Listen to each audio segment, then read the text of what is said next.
a fall favorite in my house, a vegan apple crumble. This recipe tastes great as either a breakfast, a little snack, or a dessert, and it's so easy to make. It only takes 15 minutes to prep and 30 minutes in the oven. Let's get started.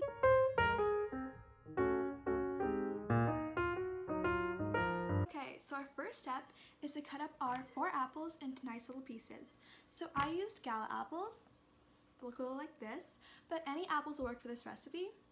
So once those are all chopped up, we're going to put a little bit of lemon juice on them, just so that they don't turn too brown when we're preparing everything else. So just a little splash is all we need. And we're going to toss our apples.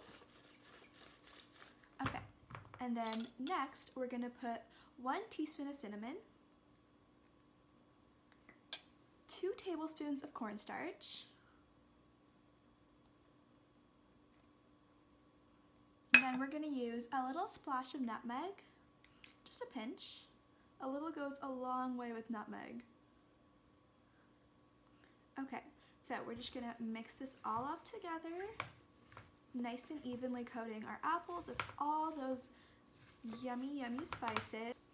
So now those are nice and evenly coated. I'm going to spread all these apples out nicely into my pan, and then we're going to put the crumble right on top. So for the crumble, we're just going to first mix in all our dry ingredients.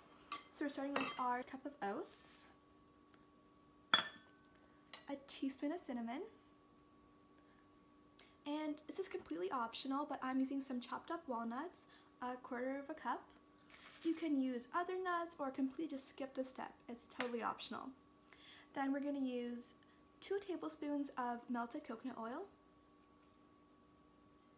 You can again sub this in with other oils, completely up to you. And I'm also using 3 tablespoons of maple syrup.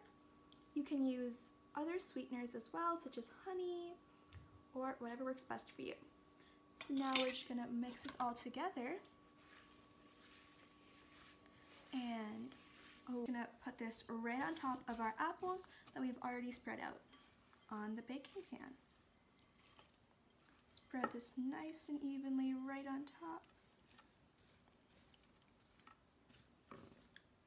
Just like so. Okay, so we've just combined the oats on top of our apples, and we're going to put this in the oven for 350 degrees for 30 minutes.